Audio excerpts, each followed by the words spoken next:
and hot and sweaty, right? Yeah, same here. Well, it's so good to see you guys here on this warm summer afternoon.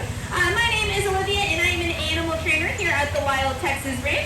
And in just a few minutes, you guys are going to be meeting some of my fellow trainers, as well as our amazing ambassador animals.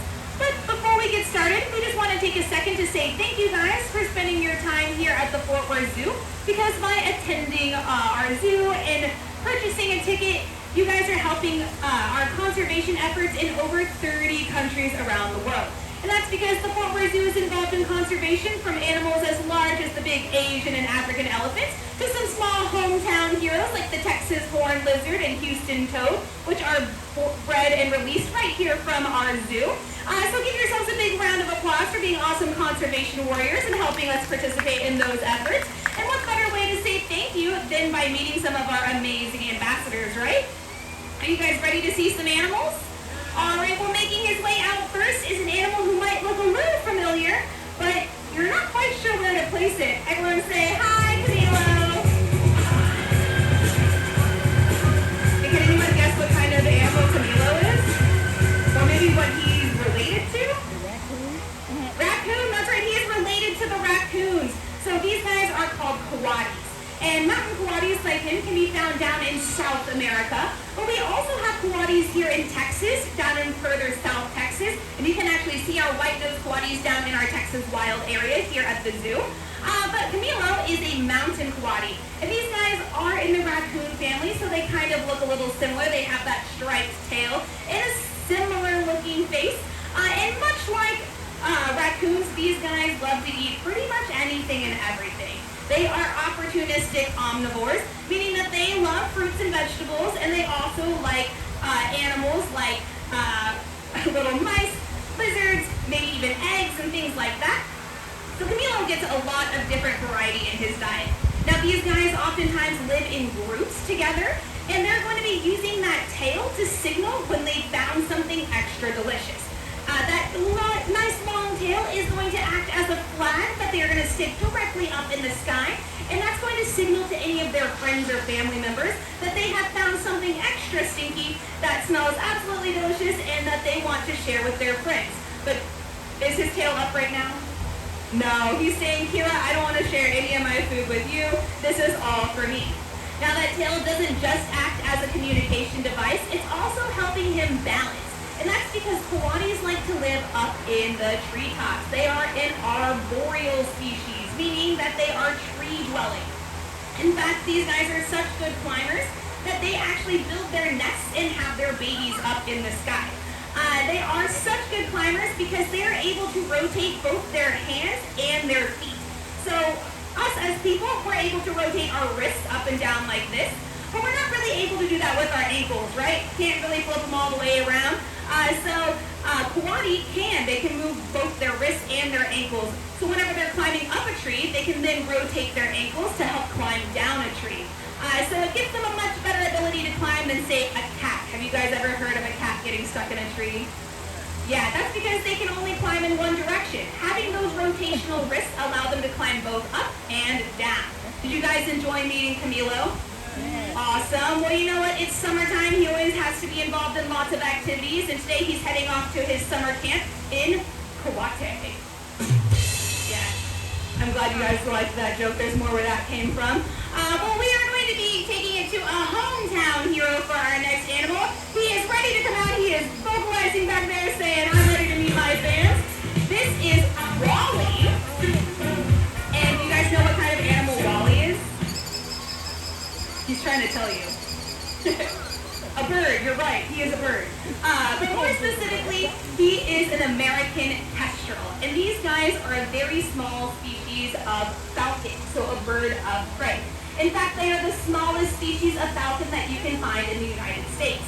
And they act just as similarly as their counterparts, the larger birds of prey and larger falcons like peregrine falcons and things like that, where they are actively hunting their prey and they will dive out of the sky, but they're going to be hunting much smaller prey. Do you think that Wally can hunt a rat or a mouse? No, those animals are bigger than him. Do you think that he can even hunt like a larger bird or something like that? No, because he's such a small bird. Now, He is an excellent bird hunter, though, as are most falcons. They are very good at being so fast that they're actually able to hunt other birds. And these guys used to be called the sparrowhawks because they are very good at hunting those teeny tiny birds that hop along the ground that are called sparrows. But they are in fact not a hawk, they are a falcon, so their name was changed to the American kestrel. But in addition to sparrows, they also eat lots of bugs, maybe small reptiles, things like that. And they are very efficient hunters. Now, one thing about falcons is that they have some fairly nifty markings on their body. Have you guys ever seen like a baseball player or a football player have those black stripes under their eyes? Do you know what those are for? It's to help with the glare. So they're putting that black spot under their eye to make sure that the sun isn't creating a glare on their eyes. Well, being an animal that has to have really sharp vision and is diving down from the sky, all falcons have some sort of black spotting on their head that act the same way. It's going to help reduce the glare as they're off hunting. American kestrels also have some pretty cool coloration because they're actually sexually dimorphic. And what that means is that you can tell the male apart from the female, which is very rare in the bird of prey world. Most of the times, both males and females in our hawks, owls, eagles, all of those animals, look exactly the same, except for maybe that the female is a little bit larger. But coloration-wise, the way they look, they're going to look exactly the same. An American kestrel actually has two different colorations. You can see that Wally has that kind of rusty red color along his back, and that kind of slate blue-gray color on his wings and on his head. A female is going to have a lot less of that slate blue-gray color and much more of that rusty red. So you're actually able to tell them apart. Now these guys can often be found in our neighborhoods and along our highways, but you typically can't really spot them unless you know what you're looking for because they look just like a songbird, right? They're really small, they have kind of a similar body shape, but if you want to kind of identify one, if you're along your roadways and pass a singular bird, most of the times they're hanging out by themselves, and they also do a little tail flick. Oftentimes they'll be flicking their tails in anticipation of hunting something or something like that. Or you might have heard his vocalization, that tweeting sound. That's a dead giveaway of knowing that it's a kestrel and not a songbird. But they're also one of the few birds that can hover. So similarly to a hummingbird that's able to hover over a plant, a kestrel can hover over a field because they're able to flap their wings fast enough to stay in one area, which is very, very rare in birds. So these guys are pretty cool. Did you guys enjoy meeting Wally? Awesome. I love him. He's so cute and adorable. I love whenever he comes out. But you know what? For our next animal, we are going to be heading all the way to Africa. And this is a little bit of a shyer individual, so he might take his time coming out on the side as we say, come on out, Kenya.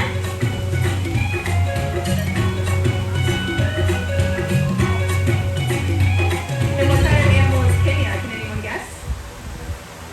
I hear cheetah. I hear bobcat, lynx, leopard, osprey. Those are all great guesses, but he is actually what's called an African serval. So these guys do look very similar to some other cat species. They have those spots along their body that give them the appearance of maybe a cheetah. But if you look at his neck and his legs, he also has some stripes which set him apart. He also has that really short tail, which is going to set him apart from a cheetah who has very long, flat tails that help act as rudders when they're running at fast speeds, but kind of give him the appearance of a lynx or a bobcat. So he's kind of a mix of lots of different animals. Now these guys, again, are not cheetahs, so they don't have that long tail that's acting as a rudder while they're running at fast speeds, hunting down lots of prey. So if he doesn't run for his food, where do you think he might go? He's going to go up in the air. That short tail is good for jumping. So he has that short tail that's going to prevent him from getting tangled whenever he's leaping up in the air or coming back down. And he has those nice long legs that are going to give him some extra reach whenever he is leaping up into the sky. And if he is hunting things up in the sky, what do you think he might be hunting? Birds, that's right. In fact, they do a very fancy motion where going to smack their paws together, called clapping, as they are reaching up into the sky and snagging their food. So, you know, you could say that Kenya really lives for the applause. I'm glad I got you with that one. But yeah, so that clapping behavior is going to help him hunt his food up in the sky. But those long paws aren't limited to just the air. They're also really good at digging down into tunnels and burrows and snatching out anything that's hiding under the ground. So these guys are very versatile in the animals that they are hunting, giving them the ability to be extremely efficient hunters. In fact, out in Africa, these guys are one of the most efficient hunters, especially of the cats, because they are able to hunt so many different things. Typically, when we think of efficient cat hunters, we're thinking of the lions, right? Because they are hunting together. They're trying to brush out their prey, working as a team. But lions are only successful about 20% of the time. Whereas a serval is effective and efficient at hunting about 50% of the time. So they are very, very good hunters. Now, because he is a smaller cat, he also has to worry about being prey himself. And that is where he has a couple of defense mechanisms built into his body. So number one, he has those really big ears. And those big ears have a few different ways of protecting him. One, he's able to hear really well. So not only is he able to hear anything maybe crawling under the ground where he can become the predator and prey upon that animal, but he's also able to hear anything around him and any potential dangers. In addition to that, those big ears helping him hear, he also has those eye spots that you can see. It kind of goes black, tan, black, and it's going to give him the appearance of having giant eyes on the back of his head. So if a predator came along and saw that, they would say, you know what? If he has eyes that big, this must be a lot larger animal than I initially expected. I'm going to go ahead and try to find something a little bit easier. But also, it's giving him the appearance of having 360-degree vision, because it looks like he has eyes on the back of his head, but also he has the eyes on the front of his head. So it's going to help him stay safe no matter where he is. Now, if we had ears the same size as Kenya, we would have ears the size of dinner plates. And so with that, he would look a little silly, like with ears that big, right? But he'd probably give us some big hearing, or some really good hearing like Kenya. But for him, it just makes him super cute and very good at hunting and avoiding becoming prey. Well, Kenya is our last animal here at the Wild Texas Ranch 12 o'clock show. But I am going to be hanging out on stage for another few minutes to answer any questions that you might have about him or any of our other animals. But if you guys want to come back at 2 o'clock, we will have a whole new different set of animals for you guys to come learn about. Otherwise, y'all have a great rest of your day here at the Fort Worth Zoo.